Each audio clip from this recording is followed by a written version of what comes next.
जोहार जय माँ समले तुमको मोर चैनल के स्पिरिचुअल ब्लॉग के स्वागत करुचे। आज जानमा जन्माष्टमी पूजा केनता करला जे जी भी नुआ फॉलोअर्स अच्छा प्लीज सब्सक्राइब करो चैनल शेयर करबो सांग मान को संगे आ केनता करी आमे जन्माष्टमी करला जे घरे पूजा करला आसे जानमा आ देखमा पहले इटा लड्डू गोपाल के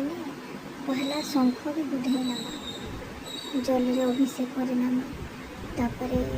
पानी टाके अलग जगह गोटे थी नहीं रखीदेमा तापरे लड्डू गोपाल के रखिक पंचामृत पूरा बुधे नामा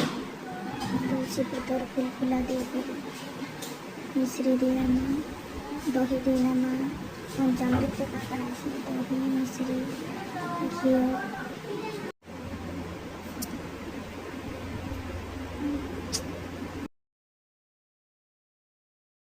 जीरा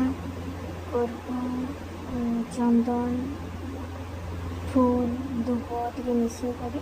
बुधना महापुर को यहाँ बास चल कर तुलसी टे देना महापुर के फूल टे देना माथे शंकर महापुर के बुधे नामा भलस अभिषेक कर नामा ताकि महापुर के बसई देना ये तुम सकाल पूजा है तो से जबकि स्वीट कर महापुर को भोगा भोगा लगे कर आरती भी करना महापुर के सकाल माला मिले तुलसी नहीं चलेना तुलसी जान टाउन जहाँ अवेलेबल नहीं था से लगे टे भाई पतर देने पदम फूल देकर कलसी बस ने दीपटे देदेली जगह दीपटे देदेली जेनटा सकाल रायदब जलू था बुधे बुड़े कर भोग भोगा लगे कर आरती करना जे जनता कर फूल जो महापुर के जनता फूल थी गोटे थाली रे सजे नमा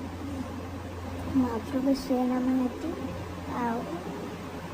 ये सीधा सन्धार फिर उठाना सन्धार उठाना बालक से महापुर के शुए नामा ये मैंने गोटे जिनटे कहनी महापुर के जन्माष्टमी कले ना क्या भोग लग कि ना लग महापुर के कामधेनुटे पाखे रखबार कथा एथर मो पाखे तो अवेलेबल नहीं है बोले कामधेनुटे ना रखले कामधेनुटे रखले कौन आसी कि आम जब भोगा भोगा लगा ना पार्ला बेले महापुर के